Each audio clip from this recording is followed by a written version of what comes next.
Hello everyone. Today our topic will be HIV in pregnancy. Um, so this counseling case requires special counseling skills and support because when mom will get to know that she's been tested positive for HIV, obviously she will be very worried about her own health and also the impact of this test on her pregnancy and on her baby, especially about the feeding options and the delivery options and whether it carries a bad outcome or not. Therefore, it's very important to counsel the mom, um, like by taking time and also by using very simple languages so that the mother can understand. And just remember that in any sort of counseling cases, non-verbal communication is as much as important to your verbal communication. So what I mean by that non-verbal communication is you're maintaining proper eye contact with the patient and you are paying attention to what the patient is saying. You are not rushing, although I know that it's very difficult in the exam, especially maintaining the time, maintaining your body posture at the same level with the patient, and the gestures. These all are very important. You can smile, you can reflect back to the patient so the patient is willing to share anything that might be bothering her, okay? The simulated patient, for instance, is Nadia, 28-year-old female, and they can tell you the occupation. Probably she'll be a sex worker or like prostitute who came to a GP clinic 2 weeks ago, and we ordered all the antenatal tests, including the pregnancy test and full panel of antenatal baseline tests, including all the sexually transmitted infection screening. Now she's just here to discuss about the result, okay? And you know that her HIV result is positive, and the task will be inform Nadia about her results. So you need to inform all the results, all the positive results and all the negative results, and answer her questions and counsel the patient. And in another case, the task might be also just 2 minutes brief history. Okay, so I'll tell you what you need to ask in the history if it comes in that way. I understand, Nadia, that you're here for your blood test, which was done 2 weeks ago. And are you aware that we have done your pregnancy confirmatory test and HIV test, and you're here to discuss the result? So, well, I have the results with me, but would you mind asking you a quick question before I discuss the results? And some of the questions might be sensitive and personal, if that's all right with you. And confidentiality is a must thing to mention in this history. That would be critical error if we do not mention it. So you can just tell it in your own language.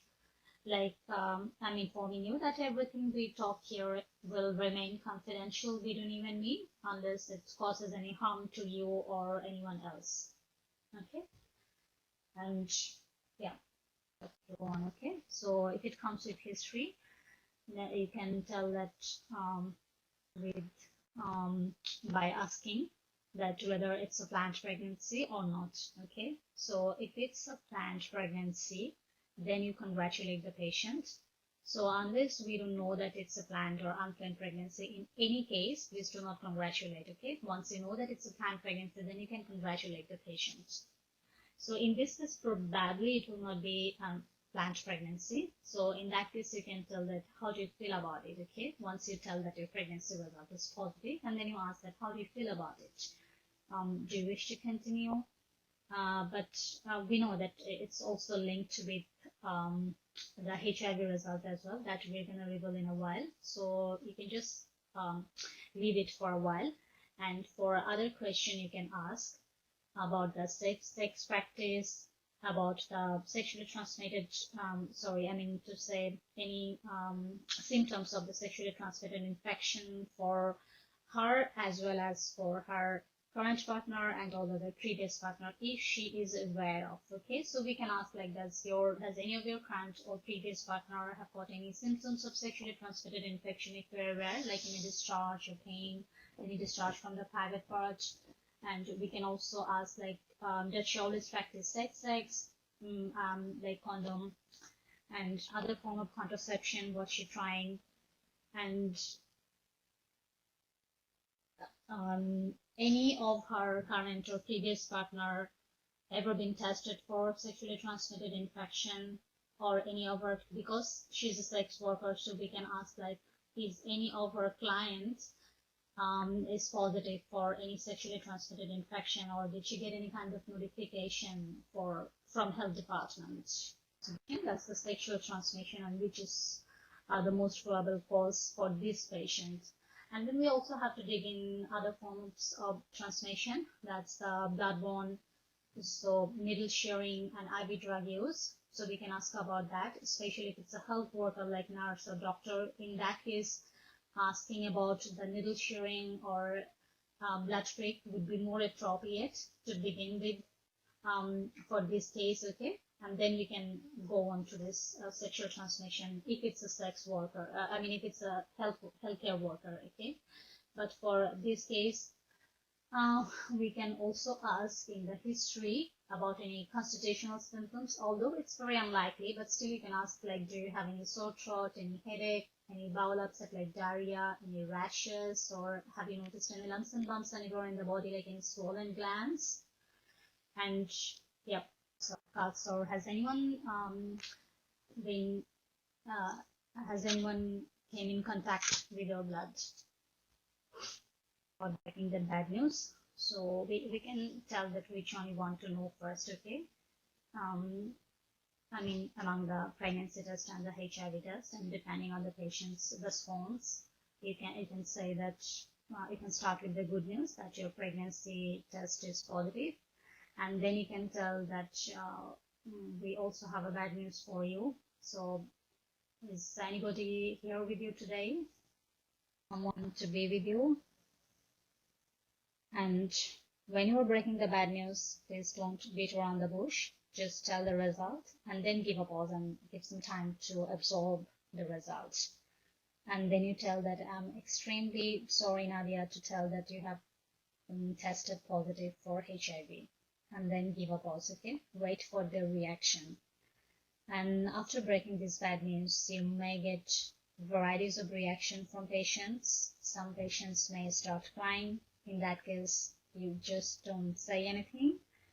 Give them a tissue paper or a glass of water, whatever is available on the exam table, and just give them some time to process the result, to process the information that you just said, okay? And then, and some people even may just say that, what doctor, what he was saying, am I positive for HIV, okay? So once the patient is settled a bit, then you tell that I understand, Nadia, that it's very awful news, but it's good that you came here today, okay? I know that this is not the result that we were hoping for, and this is unexpected. I'm very sorry for that, but please know that there's a lot of things that we can do for you, okay? And even though you've been tested positive for HIV, but there's a lot that we can do for you and your baby. And yes, about the pregnancy, so what do you want? Do you wish to continue? It's your choice to continue the pregnancy or not. I know that it's a very difficult decision to take at the moment. Okay, you don't have to take it now, so you can take some time to take the decision, pregnancy or not. Because in this case, they will not be concerned about their own health. In this case, they will be very much concerned about the impact of this on their pregnancy and their baby. We can tell that if you wish to continue the pregnancy, that in that case, we will take every precautions and we will do everything possible to prevent the transmission of this virus from your body to the baby. And whenever the patient shows any kind of concern, for instance, says, doctor, I'm very worried about the baby. I know that HIV can be transmitted from mother to the baby. In that case, you can rephrase back to the patient. Okay, so you can tell that, I see that you are really worried about that, but it doesn't necessarily always have to happen. There's a lot of things that we can do to avoid that. Okay. And from this point onwards, if you wish to continue, you will be monitored by a multidisciplinary team. In that team, there will be a team of specialists, okay, who will be looking after you and your baby. So the main thing here is to not being judgmental and reassuring the patient rather than overwhelming the patient with a lot of information, okay?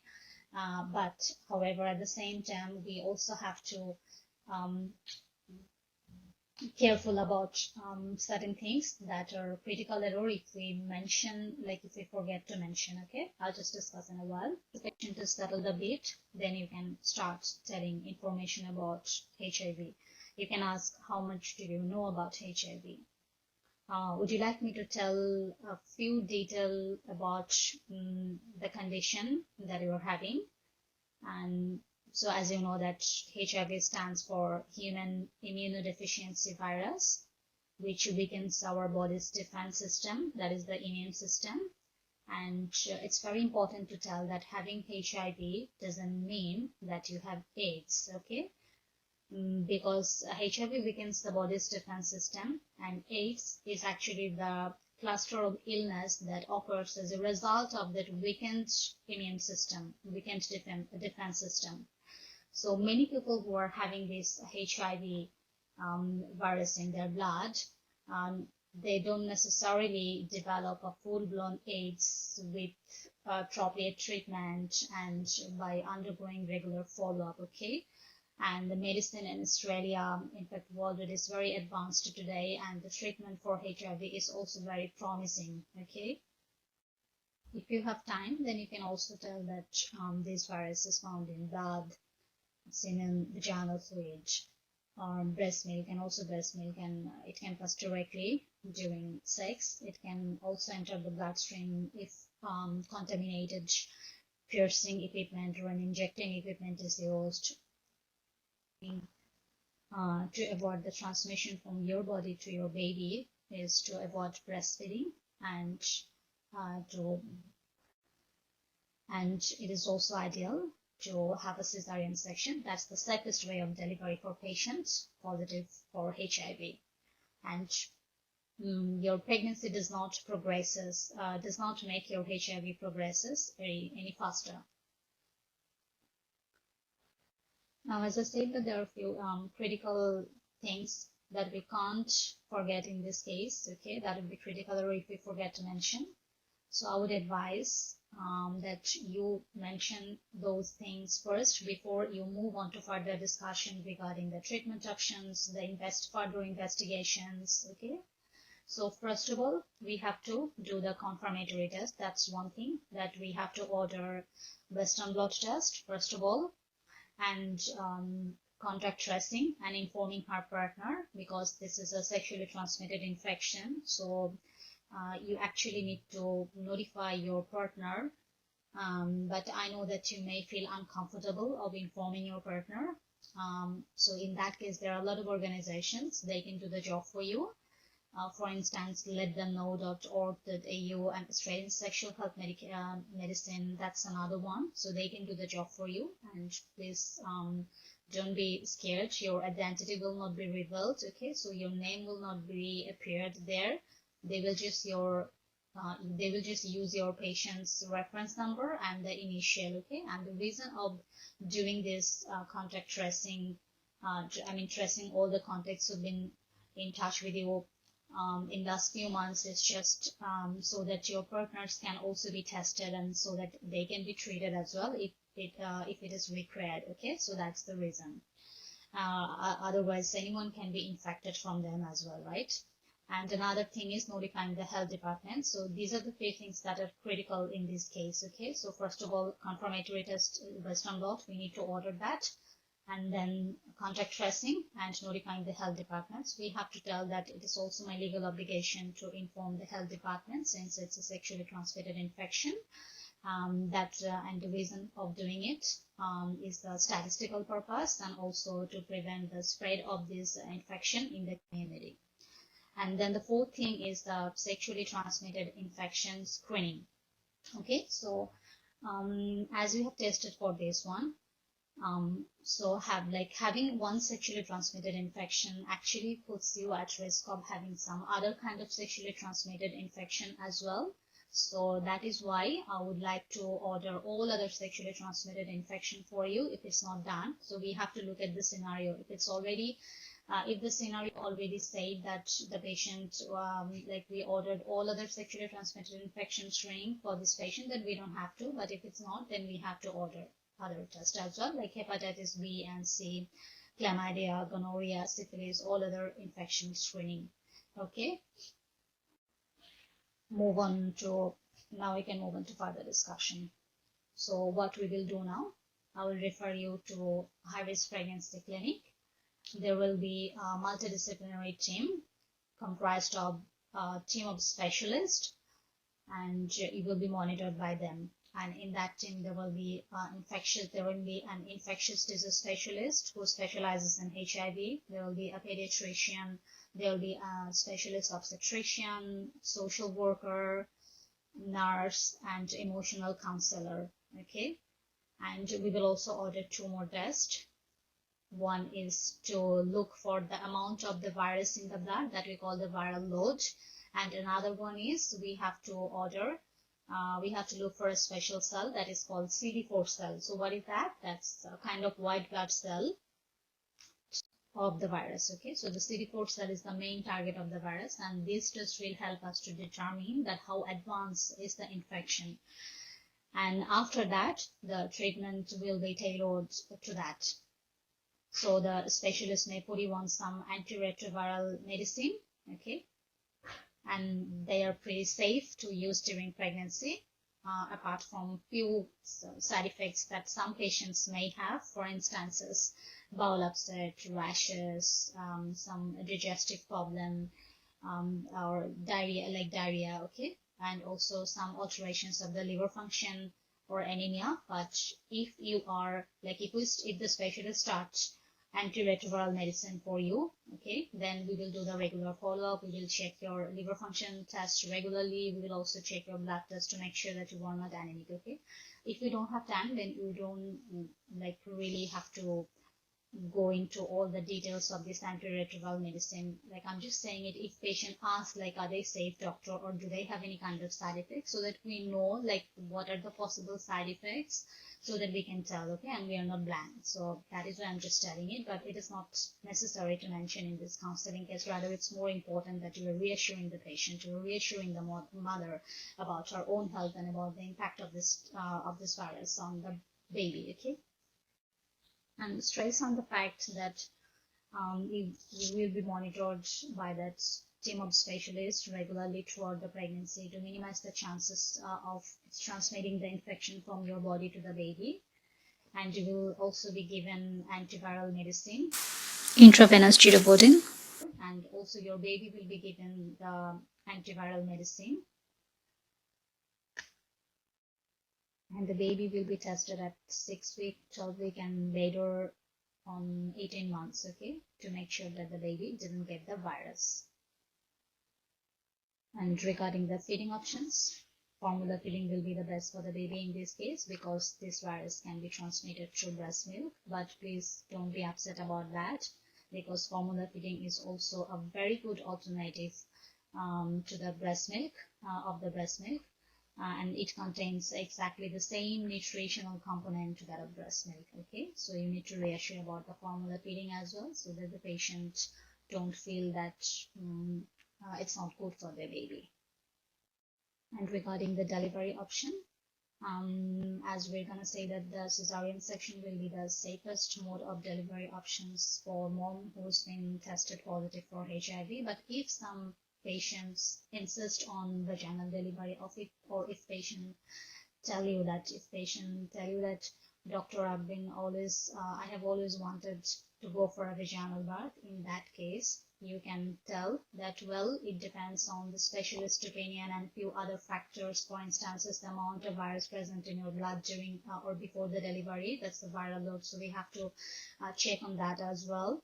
And if the specialist decides to go for vaginal delivery, in that case, like if everything is okay at the time, if everything is under control at the time, then also there are a few things that we have to take into account. Like in that case, we need to avoid any kind of invasive procedures that may put any kind of scratch to the baby's skin or any kind of cut to the baby's skin. For instance, we can't do any episiotomy. And also, if the patient is concerned about screening for Down syndrome, we need to tell that we can't do any amniocentesis or chorionic villus sampling because of the risk of transmission to the baby. Okay, so any kind of invasive procedure has to be avoided. Please make sure that you are giving a lot of pauses in between. Do not overwhelm with a lot of information to a patient who just tested positive for HIV, right? So at the end, you can tell that I know that all of this can be really overwhelming for you, and I know that it's really upsetting. But try not to worry, because there's a lot of things that we can do. And if you want, then I can put you in touch with any psychologist or an emotional counselor to help you get through this difficult time. And if they have any, we can also ask if there is any enough support in the home, and or if there is anyone to take care of them. And if they have any constant partner or regular partner, then we can also ask them to join. Like we can say that I can schedule a family meeting if you want, and I'll give you a referral. I'll give you a 24/7 hotline number, so that anytime you feel overwhelmed or emotionally upset, just give them a call. And also, please do not forget to give the reading materials, and I'd like to see you once we get the results of the confirmatory test in a few days or so. Okay. So that's pretty much all about it. Thank you very much.